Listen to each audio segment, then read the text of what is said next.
네, 우리 함께 말씀 보겠습니다. 열왕기하 6장 15절에서 23절입니다. 여러분들 오늘 15절 함께 보겠습니다. 하나님의 사람의 사환, 그 관점에서 오늘 문제를 한번 바라볼게요. 하나님의 사람의 사환, 즉 엘리사의 사환, 이렇게 좀 이야기를 할까요? 뭘 봅니까? 나가서 보니 되죠. 오늘은 모두 다 시선 처리입니다.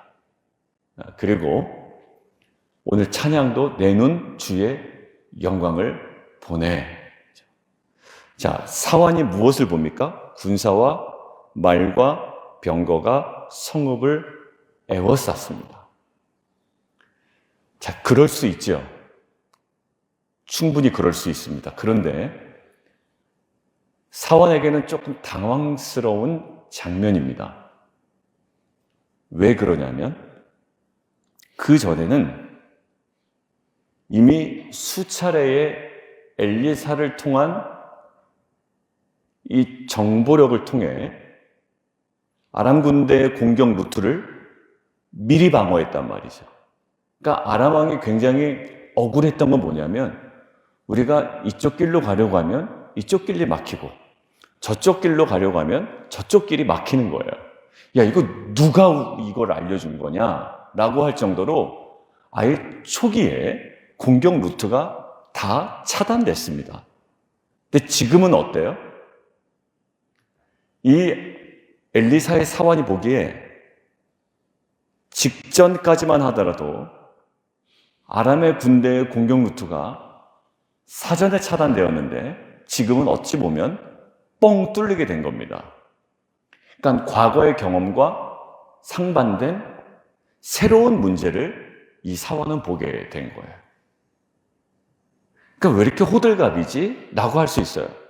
군사들이 쳐들어올 수 있고 자기를 둘러쌀 수 있습니다. 근데 그전엔 안 그랬단 말이에요. 자, 우리도 사업도 잘 되게 해주시고 모든 것들을 미리 막아주신 하나님의 은혜를 경험할 때가 있습니다. 미리미리 막아주시고 미리미리 상황들 변화시켜 주셔서 내가 이렇게 큰 어려움 당하지 않게 하나님께서 보호하셨던 은혜도 우리가 누리죠. 하나님께서 10가지 재앙으로 애굽으로부터 출애굽시키시는 은혜도 누리지만 막상 광야에 나가보니까 광야에는 또 다른 어려움이 있는 거예요. 그게 사실 인생의 하나의 단면이거든요. 지금 사환이 그렇습니다. 왜 미리 막아주지 않으셨지? 그때처럼 왜 미리 루트를 차단시키지 않으셨지? 하나님 뭐하고 계셨지? 우리 입에서 나올 수 있는 고백입니다. 자, 그런데 이때 사환에게 해결돼야 되는 건 뭐냐면 가장 먼저 자 17절 한번 보실까요? 17절 후반부입니다. 후반부. 그가 처음에 본 것은 뭐예요? 군사와 말과 병거가 성읍을 에워쌌던 문제를 봤죠. 자, 오늘 첫 번째 대지 한번 정리합니다. 우리에게는 문제보다 임재를 주목해야 되는 거예요. 문제보다 더 우선되는 건 임재를 주목하는 겁니다. 자, 17절 이제요. 처음에는 군사와 말과 병거가 성읍을 에워쌌던 장면을 봤죠. 문제를 봤는데 17절 후반부 그가 보니 불말과 불병거가 산에 가득하여 엘리사를 둘러싼 것을 봅니다. 그러니까 임재를 보죠. 이게 우리의 영적 돌파의 가장 중요한 장면이자 우리의 모습이고 우리가 누려야 될 은혜입니다. 문제보다 임재를 주목하는 거예요. 여러분들 이런 장면이 많습니다. 창세기 28장에 야곱이 똑같은 상황이에요. 야곱이 형의 장자권을 뺏고 잘 될 줄 알았습니다. 왜? 장자권을 내가 취했으니 이제 어떻게 할 수 없겠지. 근데 에서라는 형이 엄청 억울해하고 난리가 난 겁니다. 도망치죠. 오히려 장자권을 뺏은 사람으로서 도망쳐야 되는 겁니다. 자, 그때 28장에 이렇게 있습니다. 돌베개를 베고 자고 어려운 거예요. 그때 하나님께서 이렇게 얘기합니다. 사닥다리를 보여주시죠. 여러분들, 문제에 매몰되어 있던 야곱에게 뭐를 보여주시죠. 자, 근데 그 보여주시는 핵심이 뭐냐면 이겁니다. 28장에 내가 너와 함께 있어 내가 어디로 가든지 너를 지키며 너를 이끌어 이 땅으로 돌아오게 할지라. 내가 내게 허락한 것을 다 이루기까지 너를 떠나지 아니하리라 하신지라. 자, 결론이 어떻게 되냐면 야곱이 잠이 깨어 이르되 여호와께서 과연 여기 계시거늘 내가 알지 못하였도다. 그러니까 여호와께서 계셨어요, 안 계셨어요? 계셨어요. 늘 계셨어요. 근데 그동안에 뭐예요? 문제만 봤어요. 근데 이제 내가 알겠다라는 거예요. 내가 봤다라는 거예요. 여러분들, 문제보다 중요한 건 뭡니까? 예, 임재를 주목하는 거예요. 이사야서 43장에도 나와 있죠. 내가 물 가운데로 지날 때에 내가 너와 함께 할 것이다. 시편 23편에도 나와 있어요. 내가 사망의 음침한 골짜기로 다닐지라도 해를 두려워하지 않을 것은 왜요? 주께서 나와 함께 하심이라. 마태복음 28장 사명을 주십니다. 모든 민족을 제자로 삼아라. 아버지와 아들과 성령의 이름으로 침례를 베풀고 내가 너에게 분부한 모든 것을 가르쳐 지키게 하라. 그다음에 마지막 주시는 메시지는 볼지어다 내가 세상 끝날까지 너희와 항상 함께 하리라. 그런데 결국 문제에 집중되어 있던 이 엘리사의 사환에게 필요했던 건 뭐냐면 임재를 주목하는 거였어요. 근데 그 임재가 있는 것처럼 보이는 겁니까? 원래 있었던 겁니까? 있었어요. 아까 야곱의 고백처럼 마찬가지입니다. 여호와께서 과연 여기 계시거늘 내가 알지 못하였도다. 엘리사를 통해 하신 것처럼 미리 여러 가지 환경들을 대부분 하나님께서 막아주십니다. 우리 가운데 비도 막아주시고 어려운 상황들도 변화시켜 주시고, 그러나 때로는 어려운 상황 가운데 직면하게 되죠. 야곱처럼, 그리고 제자들처럼. 자, 그때에 문제로 인해 낙심하지 말고 두려워하지 말고 오히려 만물을 다스리시고 통치하시는 그 주님의 임재로 인해 평안을 누리는 저와 여러분 되기를 주님의 이름으로 축원드립니다. 자, 두 번째요. 그럼 그러한 임재를 누리려면 우리에게 무엇이 필요할까라는 거예요. 두 번째는 임재를 바라보려면 영의 눈이 열려야 합니다. 오늘 본문에서 청년이 산에 가득하여 엘리사를 두르고 있는 불말과 불병거를 볼 수 있었던 이유는 단 한 가지예요. 영의 눈이 열렸기 때문입니다. 예전에는 어떤 것만 들어왔나요? 그냥 문제만 눈에 들어왔어요. 여러분들, 문제만 보이면 사람은 스트레스 엄청 받습니다. 내 안에 있는 문제, 저 사람에게 있는 문제, 교회에 있는 문제, 나라에 있는 문제, 국가적인 문제, 전 세계의 문제, 문제만 보이고 하나님의 임재를 못 느끼면 사람 완전 피폐해집니다. 그런데 이 어떤 문제가 있더라도 그 하나님의 그 임재를 바라보려면 영의 눈이 열려야 돼요. 그런데 이렇게 되어 있습니다. 에베소서 1장 18절을 보면, 에베소 1장 18절을 보면 이렇게 되어 있어요. 그의 부르심의 소망이 무엇이고 성도 안의 기업의 영광의 풍성함이 무엇이고 그의 힘의 위력으로 역사하심을 따라 믿는 우리에게 베푸신 능력의 지극히 크심이 어떠한 것을 너희로 알게 하시기를 구하노라 라고 되어 있거든요. 여러분들, 이것들을 어떻게 알도록 할까요? 에베소서 1장 18절, 제가 읽지 않은 부분은 맨 앞에 뭐라고 되어 있냐면 이렇게 되어 있습니다. 너희 마음의 눈을 밝히사, 이렇게 되어 있습니다. 눈이 열리지 않으면요, 보질 못합니다. 보질 못하니까 메시지나 나눔이나 고백이나 이 모든 것들이 투덜투덜되게 되는 거죠. 반복되겠죠. 왜? 문제에 잡혀있기 때문에. 근데 에베소서 1장 18절이 이럽니다. 너희 마음의 눈을 밝히사 부르심의 소망이 무엇이고 성도 안의 기업의 영광이 풍성함이 무엇이고 그 힘의 위력으로 역사하심을 따라 믿는 우리에게 베푸신 능력의 지극히 크심이 어떠한 것인지를 알게 된다는 거예요. 왜? 마음의 눈을 밝히시면. 그러고 보니까 엘리사가 한 것이 뭡니까? 하나님, 저 군사와 말과 병거들이 우리를 애워싸서 지금 상황이 완전 쫄았는데, 주눅 들었는데, 주님 이거 이기게 하여 주옵소서. 이렇게 하지 않죠. 뭐예요? 보게 하옵소서라는 거예요. 실제하는 것들을 보게 하여 주옵소서. 여러분들, 이 그림이 성경에 굉장히 많은 곳에 나와 있습니다. 어떤 그림 하나 생각나세요? 이미 계셨어. 근데 보지 못했어요. 갑자기 어느 순간 보게 되니 그들의 인생이 달라지는 그림, 어디 있었나요? 왜? 이게 오늘 본문에만 있지 않다란 말이에요. 분명히 계셨어요. 임재 가운데 있었어, 그들이. 근데 보지 못해요. 문제 때문에 낙심합니다. 근데 어느 순간 보게 됩니다. 그래서 그들의 인생이 달라집니다. 어떤 그림일까요? 그렇죠. 사모님 감사드려요. 엠마오로 가는 제자들. 누가복음에 엠마오로 가는 제자들을 우리는 너무나도 잘 알고 있어요. 예수님이 죽음을 당했습니다. 그런데 부활했다는 소식도 그들은 얼핏 들었습니다.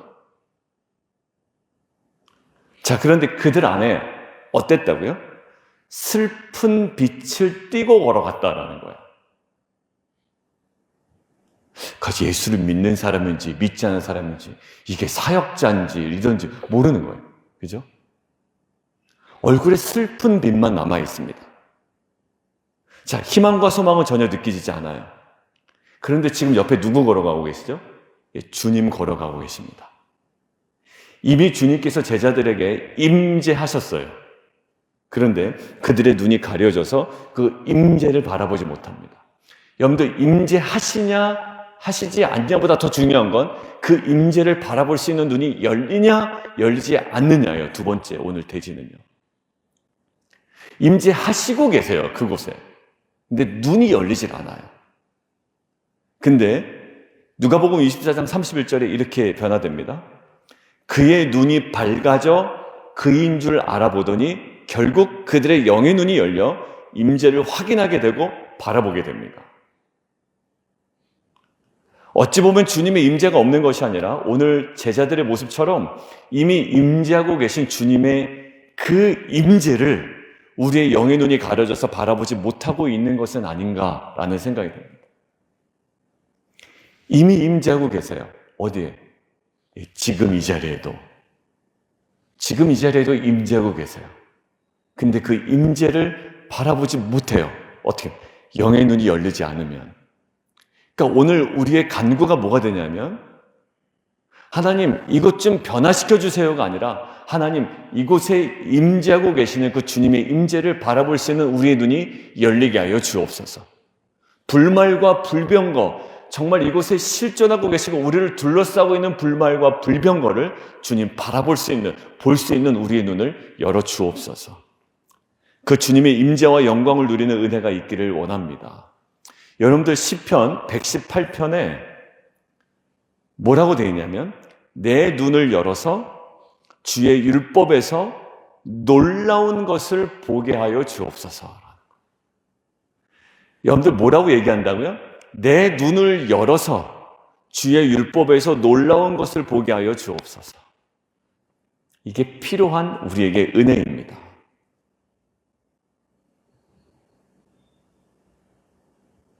여러분들 이게 은혜라면 무엇이 우리에게는 정말 저주에 가까운 일일까요? 눈이 닫히는 겁니다. 그러니까 그 말씀에서 놀라운 것을 발견하지 못하는 거예요. 일반적이긴 하나 놀라운 것을 발견하지 못하는 거예요. 어제 우리 남성들 묵상하는데 그 한 분의 나눔 속에 이런 게 있었어요. 기도는 어느 정도 한 것 같은데 기도의 응답은 없는 거예요. 근데 지난주 화요일 본문에 두 아들을 다 뺏기게 생겼습니다. 정말 강구하죠. 근데 응답은 나중에 되고 사이에 뭐가 있냐면 하나님께 드렸던 기도와 연결된 순종거리가 들리고 보게 된 거예요. 그러니까 우리 일반적인 순종 말고요. 착하게 살아야 돼, 거룩하게 살아야 돼, 사역자라면 이렇게 해야 돼. 이런 일반적인 순종 말고 내가 간구했던 기도와 밀접한 순종거리. 뭐였죠? 옆집 가서, 이웃에게 가서 그릇 많이 빌려와. 그러니까 기도와 관련된 순종. 우리가 큐티해야 됩니다. 기도해야 됩니다. 예배 잘 드려야 됩니다. 이런 일반적인 순종 당연한 것이고요. 내가 간구했던 기도와 아주 붙어있는 순종. 이것에 민감하지 못했습니다. 이것에 눈이 열리기를 원합니다. 라는 나눔이었어요. 여러분들 그것도 중요해요. 왜? 주의 율법에서 말씀에서 놀라운 것을 발견해야 되는데 항상 우리는 기도해야 됩니다. 우리는 묵상해야 됩니다. 말씀이 너무 수용합니다. 마음이 편해졌습니다. 여러분들 이것보다도 이 주의 율법에서 말씀에서 놀라운 것을 보게 하는 어떻게? 내 눈을 열어서 어떤 분은 한 분은 이렇게 나누더라고요. 엘리사를 위하여 방을 꾸몄잖아요. 근데 첫 번째 그분의 나눔이 엘리사가 하나님의 거룩한 자인 줄을 바라볼 수 있는 눈이 있었다는 거야, 그 여인에게. 그러니까 아무에게나 막 해펐던 여자는 아니에요. 저 사람이 정말 거룩한 자구나 라고 확신이 들었기 때문에 방도 오픈하고 침대도 갖다 놓고 막 이랬던 거 아닙니까? 거기서도 어떤 걸 느꼈냐면 그 눈이 있어야 되는구나. 그 눈이 없으면 엉뚱한 일로 열정을 불태우잖아요. 근데 정확한 사람을 바라볼 수 있는 눈이에요. 이 사람은 정말 하나님의 사람이구나 라고 바라볼 수 있어요. 이 사람은 아니구나. 안 되겠구나. 두 번째는 뭐냐면 이분이 나누는데 공간을 마련했다라는 거예요. 근데 그분의 나눔이 뭐라고 하냐면 본인도 하나님의 사람을 위해서 엘리사를 위해서 공간을 마련했던 것처럼 정말 그 주님을 위해서 나의 삶의 시간과 공간을 마련해야 되겠다라는 것. 그것이 가족 간의 기도의 모임이건 예배의 자리이건. 그러면서 그것을 통해서 회복된 이야기를 해주시더라고요. 여러분들 이것들이 일반적이지 않잖아요, 보면. 율법에서 뭘 보니까 놀라운 것을 봐요. 가족과 결부되어 있는 정말 가족 간에 정말 필요한 내가 우리 가족 공동체 안에 정말 시간과 공간을 마련해야겠다. 너무나도 소중한. 왜?